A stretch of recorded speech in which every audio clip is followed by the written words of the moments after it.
Vandeham Shri Guru Shri Yatha Parakamalam Shri Gurun Vaishnavam Scha Shri Rupam Sagrajatam Sagana Raghunatam Vitam Tam Sajivam Sadvaitam Sabadutam Parijna Saitam Krishna Chaitanya Devam Shri Radha Krishna Padan Sahagana Lalita Shri Vishakam Vitam Scha Om Ajnana Timarandasya Gyanachana Shalakaya Chakshurun Militam Yena Tasmai Shri Gurave Namah Gorva Bhistam Supurkam Garganara Sisha Sambhushitam Chintya Chintya Samasta Veda Nipanam Shri Rupa Patanagam Govindabhidam Ujvalam Varatanum Bhaktyan Vidam Sundaram Bande Vishwagurun Shah Divyat Bhagavat Prem Noe Bija Pranam Devam Divyatanum Suchanda Varanam Balarka Chelanchitam Sandrananda Puram Sareka Varanam Vairagya Vidyambudim Shri Siddhanta Nidhim Subhakti Lasitam Saraswatanam Baram Bandetam Shubhadam Mareka Sharanam Nyashishwara Shridaram Bansha Kopatarubhyas Chakripa Sindhubhyevacha Patitanam Pavenibhyo Vaishnavebhyo Namo Namah Namo Mahavaranyaya Krishna Prema Pradayate Krishnaya Krishna Chaitanya Namane Gauratavishe Namah. We're reading from the Sri Chaitanya Bhagawat by Srila Vrindaban Das Thakur, and this is translated by Sarvabhavana Prabhu. And this is Adi-khanda, Chapter 8, Sri Mishra returns to the spiritual world. All glories to Sri Gaurachandra, who is an ocean of mercy. All glories to the radiant moon, which has arisen in the house of Sri Mishra and Sachi Devi. All glories to the life and soul of Lord Nityananda. All glories to the congregational chanting of the holy names of Sri Krishna, the treasure house and religion of this age. All glories to Lord Gauranga, his devotees and his associates. Just by hearing the pastimes of Lord Chaitanya, devotional service to the Supreme Lord is immediately achieved. While Lord Chaitanya lived in Sri Jagannath Mishra's house, his absolute identity was wrapped in complete secrecy, and no one could recognize him. As many games as there are for boys in this world, young Nimai played them all. Who knows the names of all these games? The wonderful pastimes of Lord Chaitanya have been revealed in all the Vedas and Puranas. Within a short time, all fortunate and pious souls will hear about them. Perfectly absorbed in the mood of a child, Lord Gauranga passed many years. At last the time arrived for him to accept the sacred Brahman thread. When Sri Mishra decided to initiate his son with the sacred Brahman thread, he called his friends to his house for the occasion. They arrived in great delight and took up different duties to assist with the ceremony. The ladies ululated in glorification and sang about the extraordinary qualities of Lord Krishna, while the musicians played on different instruments, mridangas, shanai, and flutes. This ululated is when they move the tongue back and forth and make a sound. The Brahmins chanted Vedic hymns, and the orators offered verses and glorification. Sachi Devi's house was flooded with great joy, as if joy personified had made her appearance there.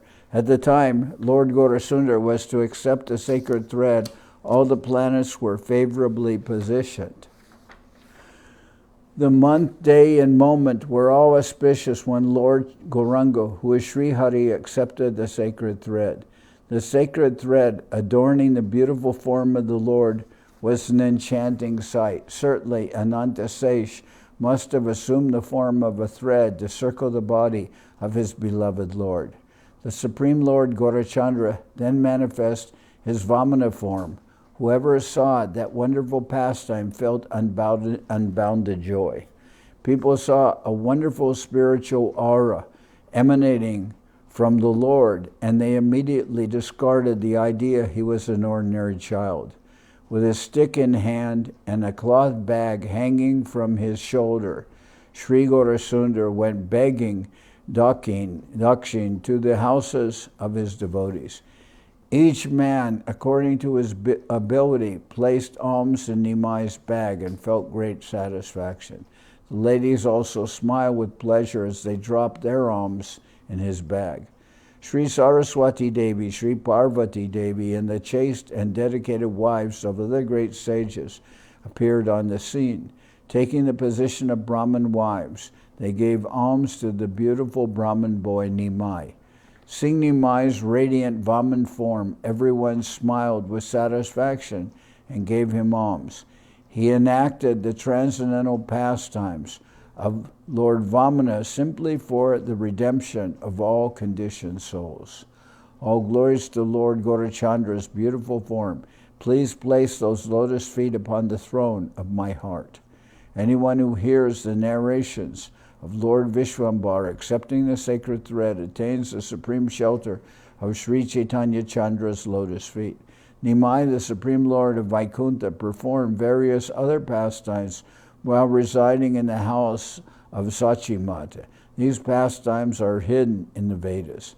Nimai had already understood the essence of all the scriptures, even while studying at home, but still he desired to study in the company of others. Sri Gangadas Pandit, a resident of Navadip, was a crown jewel among teachers. He was none other than Sandipani Muni, the teacher of Krishna and Balaram. He was extremely knowledgeable in grammar, and Nimai expressed a strong desire to study under him. Sri Mishra correctly interpreted his son's indications and went with him to the house of the learned Brahmin, Sri Gangadas. Sri Gangadas Pandit stood up respectfully upon seeing Sri Mishra and went forward to meet him. After embracing him warmly, Sri Gangadas offered him a seat. I give my son to you, said Sri Mishra. Please let him read and hear from you and personally teach him everything. Sri Gangadas Pandit replied, I feel immensely fortunate by this offer. I will teach him to the best of my ability. Sri Gangadas was extremely pleased to have Nimai as a student and kept him always by his side like a son. By simply hearing Sri Gangadas' explanations just once, Nimai was able to grasp their meaning. He could refute his teacher's explanations and then reestablish those same arguments. Gangadas Pandit had hundreds of students, but none could engage in debate with Nimai. The teacher was extremely pleased with Nimai's extraordinary intelligence and declared him the best student. In the presence of Nimai's arguments, the other students in the school danced like puppets. Amongst Nimai's associates, Sri Murari Gupta, Sri Kamalakanta, and Sri Krishnananda were prominent. Nimai defeated everyone by posing the tricky arguments of sophism. The other students, considering him too young, simply smiled without offering any rebuttals. Each day after completing his studies, Nimai went with the boys of his own age to bathe in the Ganga. There were countless other students in Navadip who also went to bathe in the Ganga each day at noon after their classes.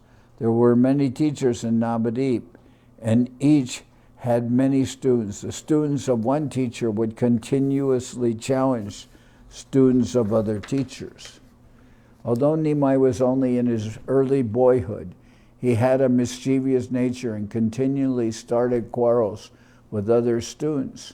One student might say, "What intelligence does your teacher have?" Another would say, "Look whose student I am."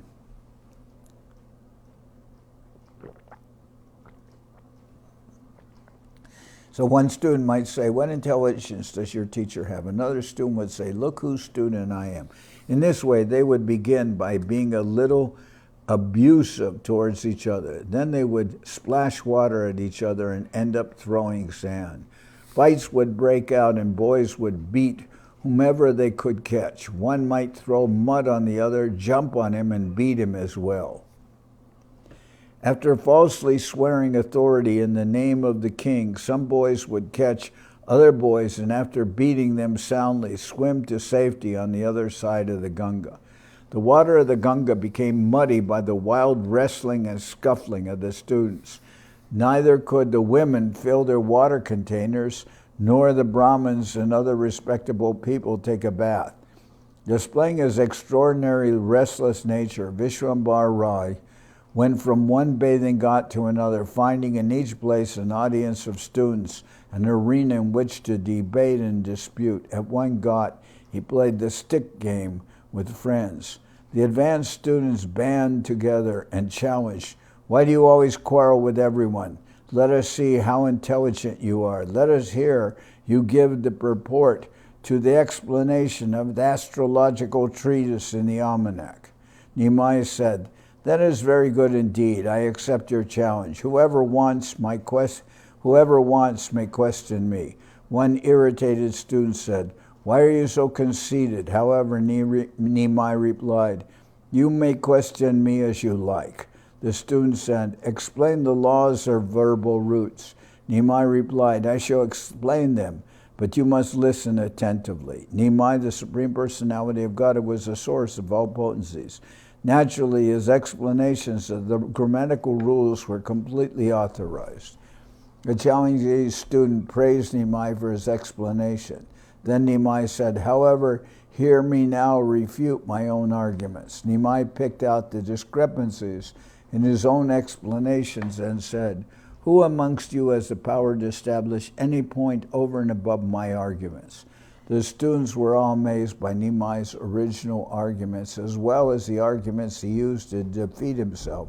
So no one dares say anything. "All right," he said, "I shall have to establish now the new argument which defeats the other two."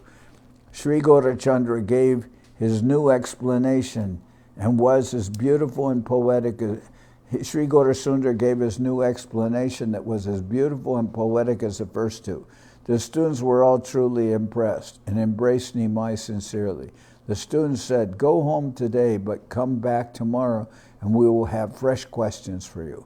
Playing the part of a student and wrapped in learning, Nimai, the Lord of Vaikuntha, frolicked in the water of the Jahnavi, which is the Ganga. Nimai's erudition was so profound that in the presence of the other students of Navadip, he looked like Brihaspati himself, surrounded by his disciples. While performing their daily water sports, Nimai and his friends occasionally swam across the river to the far bank.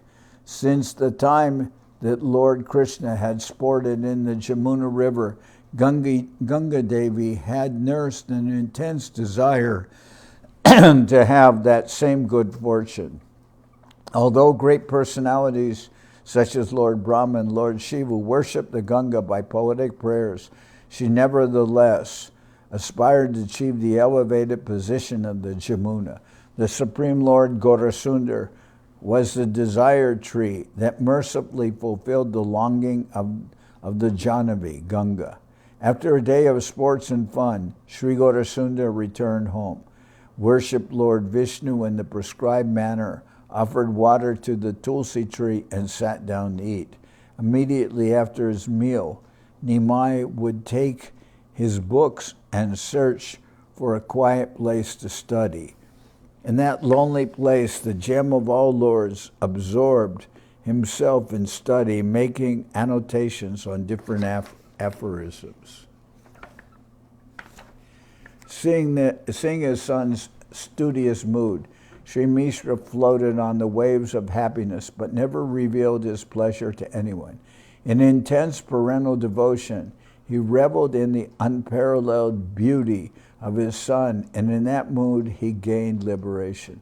However, Sri Mishra considered the happiness of liberation to be quite insignificant. For the pure devotee, there is no joy from either liberation or gross and subtle sense gratification. I offer my countless obeisances at the feet of Sri Jagannath Mishra, whose son is the Supreme Lord of the unlimited material creation. Sri Mishra continually floated in an ocean of bliss simply by seeing his charming son Nimai. Cupid's beauty bows in defeat before the Lord's blossoming freshness. His every exquisite limb exudes incomparable charm. In parental anxiety, Sri Mishra once thought, I hope no witch or evil spirit ever cast a spell upon Nimai. Imagining the worst, he immediately prayed that Lord Krishna would always give his son shelter. Nimai overheard his father's prayers and smiled to himself.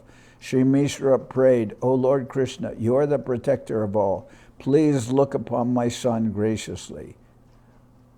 Impediments of any sort never appear in the life of any person who remembers your lotus feet, my Lord.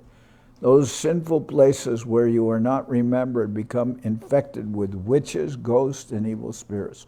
O Lord, I am your servant, so whoever is mine is automatically yours.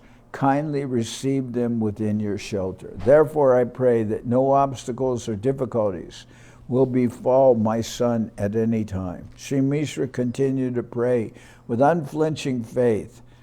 Lifting both his hands, he begged for the Lord's mercy. One day, by divine arrangement, Sri Mishra had a dream which caused him both intense delight and extreme grief.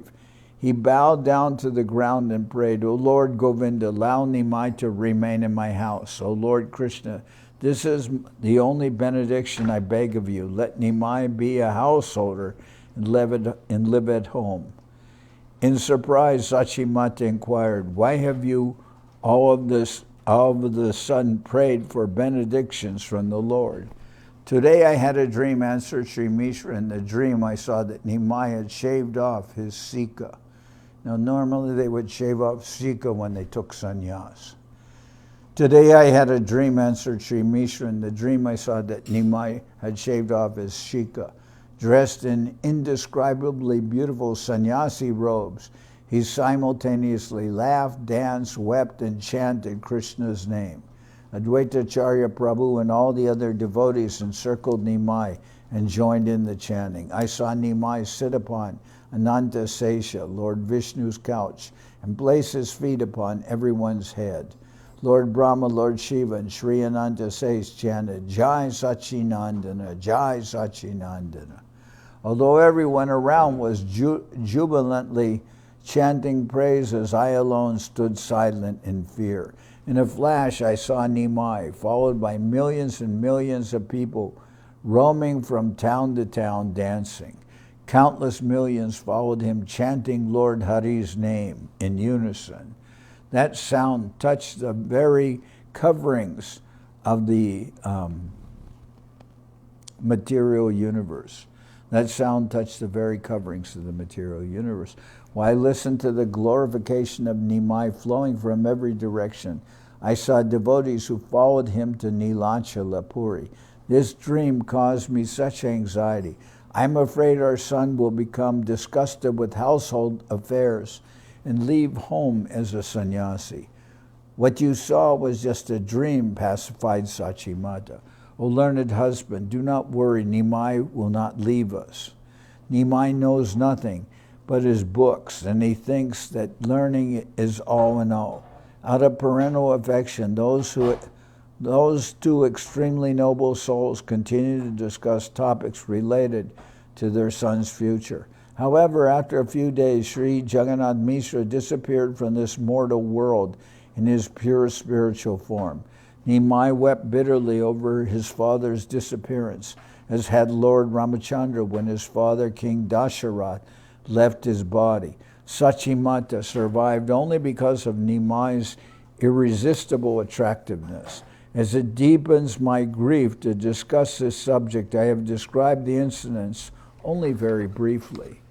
Nimai stayed close to his bereaved mother and concealed his own grief well. Sachimata cared for her fatherless son without a thought of any other work. If Sachimata lost sight of Nimai for just a moment, she swooned and both eyes lost their vision. Nimai also reciprocated, allowing his love and affection to flow continuously to his mother. He consoled her with calming, hopeful words. Mother, please do not despair.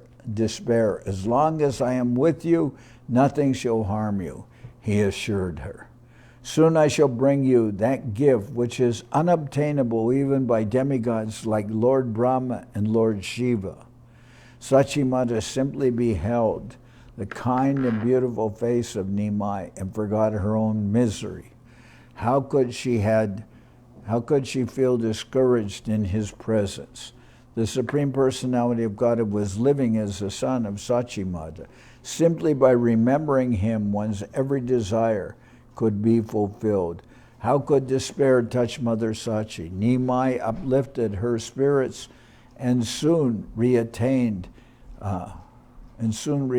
her blissful nature. How could despair touch Mother Sachi? Nimai uplifted her spirit and she soon reattained her blissful nature. The Lord of Vaikuntha was present in Navadip as a young Brahmin boy, enjoying the bliss derived from his own supremely opulent self. Poverty in their house was only an external feature. Nimai's commands were expressions from an autocratic, all-opulent Lord of Lords. Whatever Nimai demanded, he had to get without considering its availability.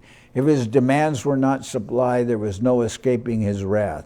He would break and smash everything in sight, not thinking that the loss was his own. In spite of this, Sachimata gave her son whatever he wanted only because of her deep affection for him. One day when Nimai was going to bathe in the Ganga, he asked his mother for oil, amalaki, and other ingredients.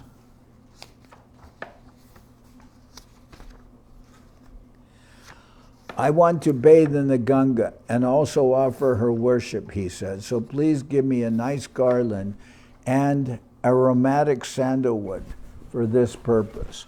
Please wait a few minutes, my dear son, said Mother Sachi. I will have to go and find a garland. Nimai went into a fit of rage like Lord Rudra when he heard the words. I am going to get it. You want to go now to bring a garland? He raged as he stormed into the house. In the fury, he smashed all the pots of Ganga water. Then with a stick, he smashed every pot or container he could find. As the Supreme Independent Lord, he did whatever he pleased. Husk, rice, cotton, grains, and salt from the broken vessels ran in rivulets created by the spilled oil, ghee, and milk. Sachimata saved dry foodstuffs in cloth bags that hung from the ceiling, but Nimai pulled down every bag. He scattered their contents, and in his rage he even tore up the cloth bags. When nothing in the house remained whole, Nimai directed his wrath upon the residence itself. Taking up his stick again, Nimai began to beat the walls. Not a soul dared to reproach him. After the walls, he smashed the windows and doors, and next he attacked a tree in the courtyard with his stick grasped in both hands. Finally, he repeatedly struck the ground with his stick and seemed to lose his sense entirely. In fear for her life, Sachimata had hidden at one end of the building. Lord Gaurasundar, the proprietor of religious principles, had come to establish eternal religion, Sanatana Dharma. He would never raise his hand against his mother. Although his anger boiled visibly and he was without remorse, he refrained from beating his mother. Having demolished everything in sight, Nimai still fumed as he rolled in the dust of the courtyard. His beautiful golden form was covered with dust. His glory is truly indescribable, for even in that connection, he was utterly charming.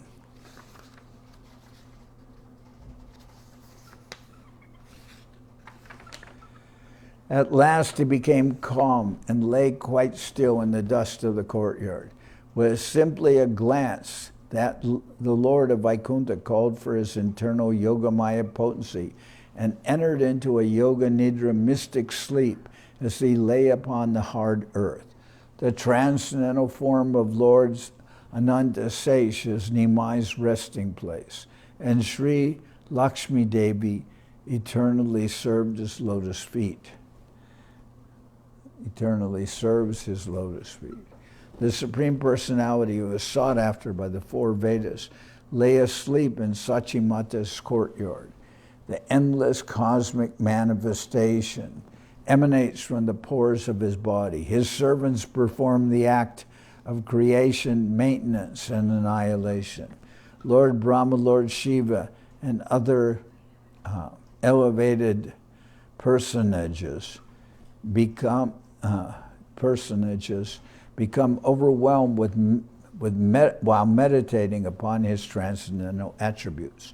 However, that Supreme Lord Nimai is now resting peacefully in the courtyard of Sachi Devi. Lord Chaitanya Mahaprabhu tasted the meal of self-perception and then fell asleep as the demigods looked on with joyous tears. Sachi Mata brought a garland for the worship of Ganga Devi and placed it directly in front of Nimai. She wiped the sand and dust from his transcendental body and lifted him up.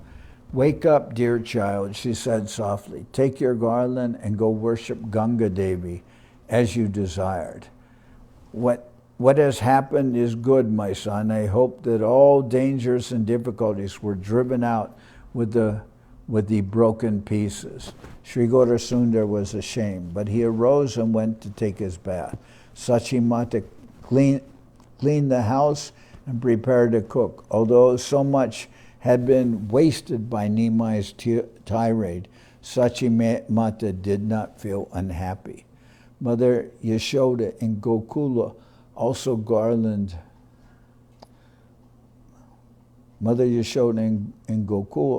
endured the restless moods and activities of Lord Krishna.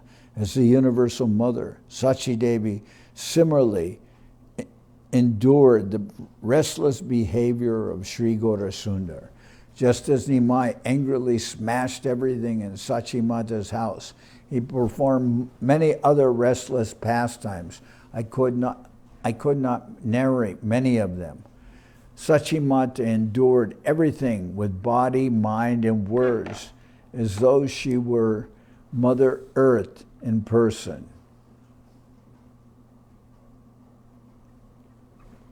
Sachi Mata endured everything with body, mind, and words, as though she were Mother Earth in person.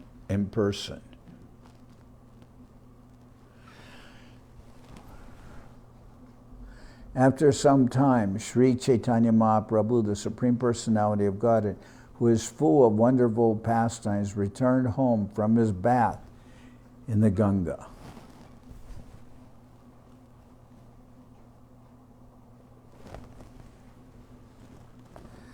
He worshipped Lord Vishnu, offered water to Tulsi Devi, and sat down to eat. Satisfied with his meal, Nimai washed himself and chewed on betel leaf. After some time, Sachi Mata broke the silence. "My son, what was the purpose of so much destruction and waste? This house, the furniture, all the food grains, everything belongs to you, and the loss is yours. I'm not responsible. You wish to leave for study at this moment, but I have run out of resources in the house. What will you eat tomorrow?"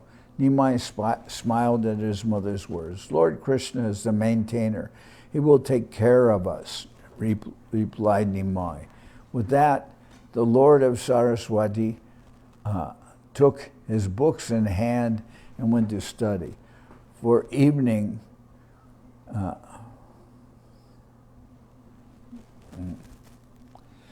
some time he remained in the mellow of study, and in the evening he walked to the banks of the Ganga. From there he returned home.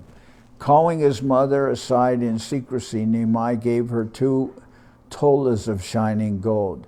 "You see, Mother, Lord Krishna has given me a treasure. Exchange it for money and spend it as you need." Nimai went off to bed, leaving poor dazed Sachi Mata trying to resolve the mystery of her son's behavior. "From where does he bring gold?" she pondered. "I'm afraid some danger will befall us because of this. As soon as there is a shortage of our necessary supplies, he brings gold, not just once, but repeatedly. Does he borrow the gold or create it by mystic potency? He brings gold, not just once, but repeatedly." Does he borrow the gold or create it by mystic power? From where or from whom does he get it? Noble Sachimata was an innocent and honest woman. She was apprehensive even while exchanging the gold for money. Sachimata instructed the people, first show the gold in several different places and then exchange it. Thus Nimai, the clandestine supreme controller of all mystic powers, lived in Navadip. Always seen clutching his books in his graceful hands, Nimai looked like Cupid personified as he studied in the midst of his classmates.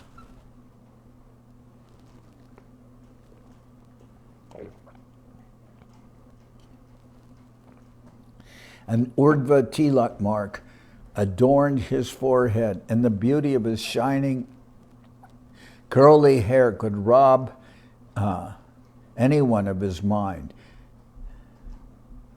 An Urdhva tilak mark adorned his forehead, and the beauty of his shining curly hair could rob anyone of his mind.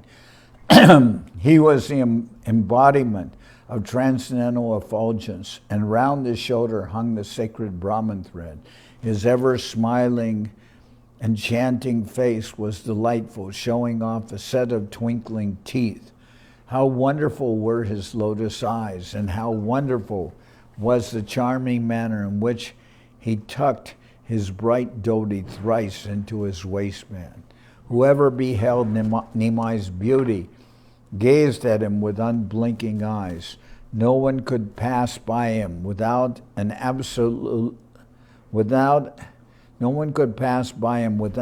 adulatory comment like, "What extraordinary beauty!"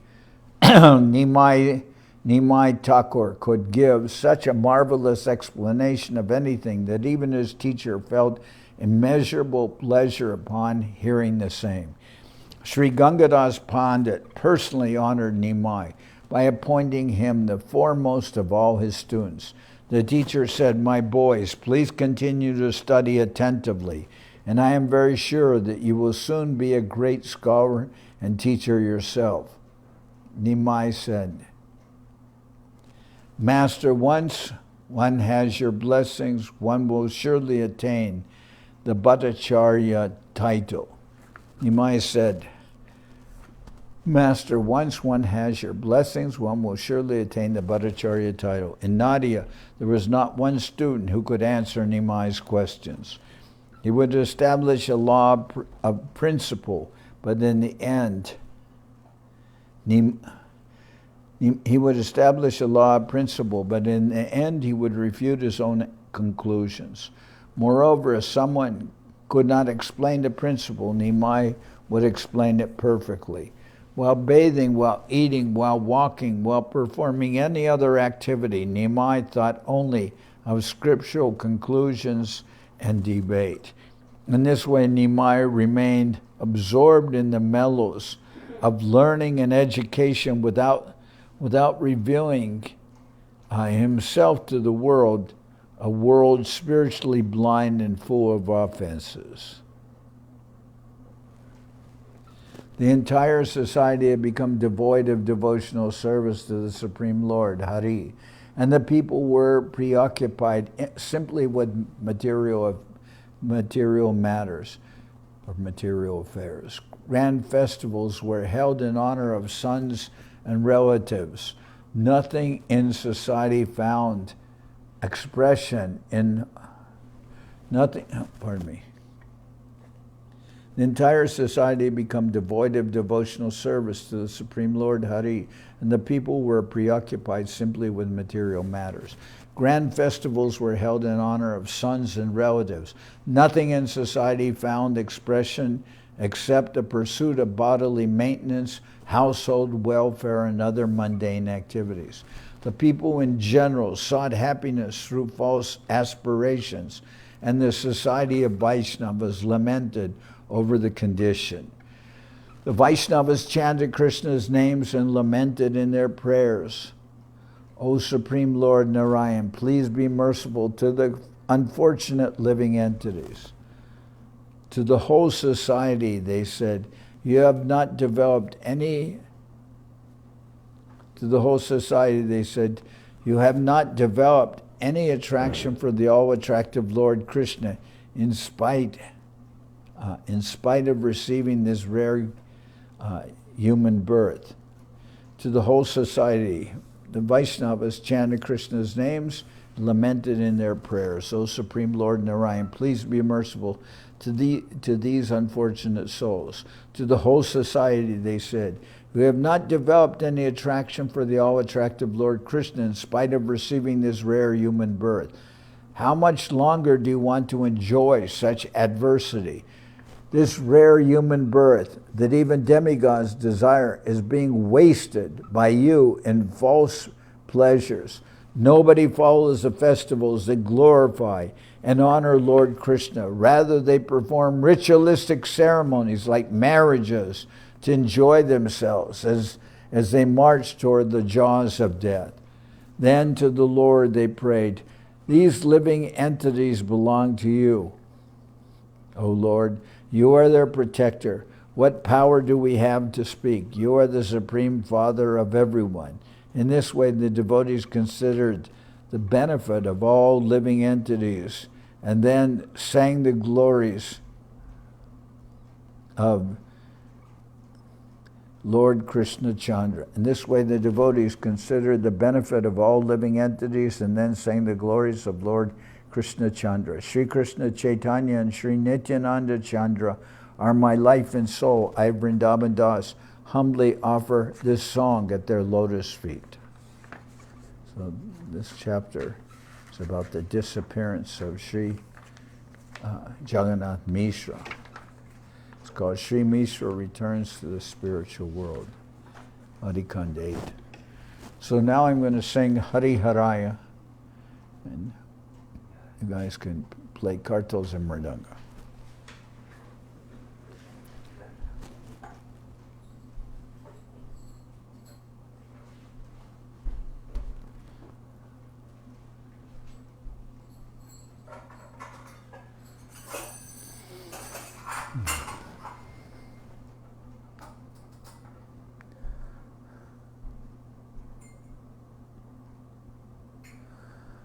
Hari Haraya Nama Krishna Jaravaya Nama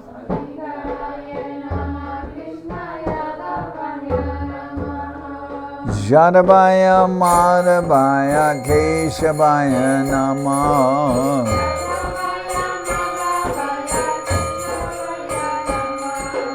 Gopal Govinda Ram Shri Madhusudan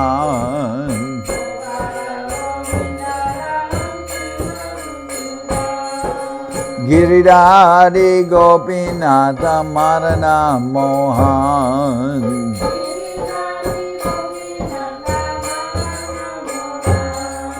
Sri Chaitanya Nityananda Sri Advaita Chandra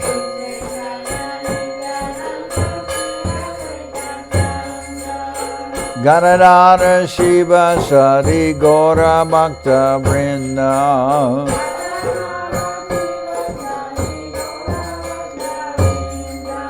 Jai Rupa Sanatan Bhakta Raghunath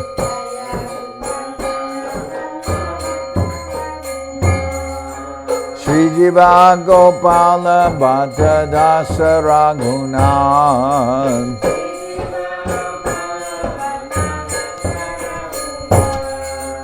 Echai Gosai Kori Charana Bandhan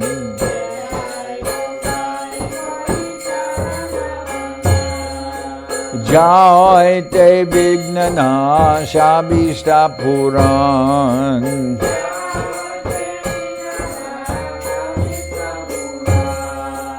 Echai Gosai Jarmui Taradas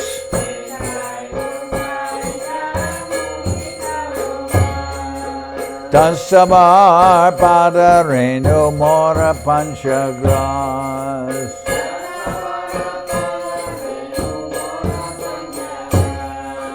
Kader Chanana Sevi Bhakta Sanibas.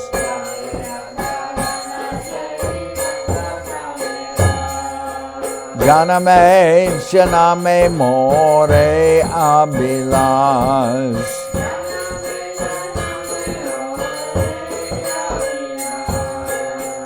Chai Gosai Jabe Braje Goilabas.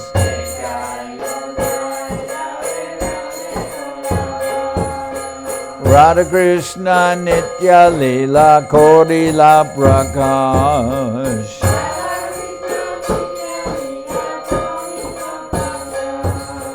Anande Bolo Hari Bhaja Vrindaban.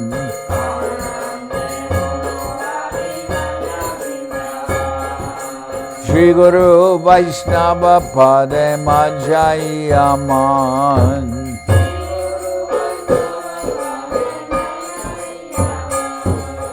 Shri Guru Vaishnava Pad Padma Koriyas.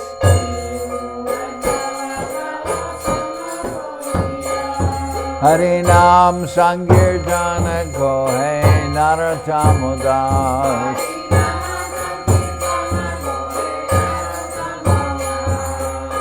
Hare Krishna, Krishna Krishna, Hare Hare.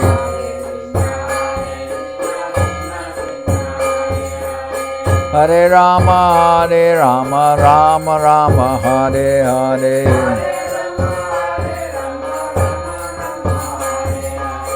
Hare Krishna, Krishna Krishna, Hare Hare.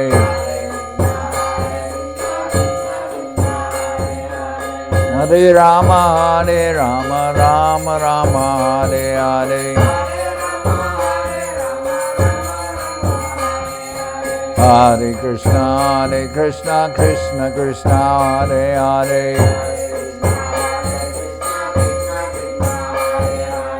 Hare Rama, Rama Rama, Hare Hare.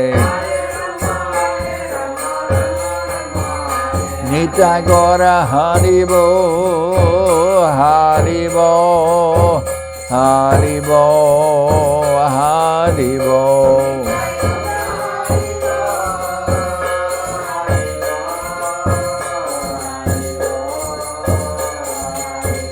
Nitya Gora Haribo, Haribo, Haribo, Haribo.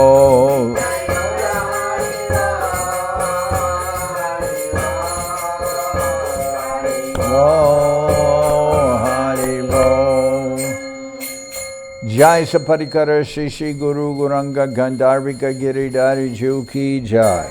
Jai Om Vishnupad Paramahansa Parabhajaka Charyashta Tarasada Shishi Mad Srila Bhakti Nirmal Acharya Maharaj Ki Jai. Jai Om Vishnupad Paramahansa Parabhajaka Charyashta Tarasada Shishi Mad Srila Bhakti Sundar Govinda Dev Goswami Maharaj Ki Jai. Jai Om Vishnupad Paramahansa Parabhajaka Charyashta Tarasada Shishi Mad Srila Bhakti Rakak Sridhar Dev Goswami Maharaj Ki Jai. Jai Bhagavan Srila Bhakti Siddhanta Saraswati Goswami Thakur Ki Jai. Jai Om Vishnupad Srila Gaur Kishordas Babaji Maharaj Ki Jai. Jai Om Vishnupad Srila Satchidananda Bhakti Vinod Thakur Ki Jai. Jai Om Vishnupad Vaishnava Sarvabhauma Srila Jagannath Das Babaji Maharaj Ki Jai. Rupanuga Guru Varga Ki Jai. Namachari Srila Haridas Thakur Ki Jai. Shri Rupa Sanatana Bhatta Raghunath Shri Jiva Gopal Bhatta Das Raghunath Shad Goswami Prabhu Ki Jai. Prem Sigo Shri Krishna Chaitanya Prabhu Nityananda Shri Advaita Gadadhar Shri Vasudeva Shri Gaura Bhakta Vrinda Ki Jai. Srila Krishna Das Kaviraj Goswami Prabhu Ki Jai. Shri Chaitanya Charitamrita Ki Jai. Srila Vrindaban Das Thakur Ki Jai. Shri Chaitanya Bhagawat Ki Jai.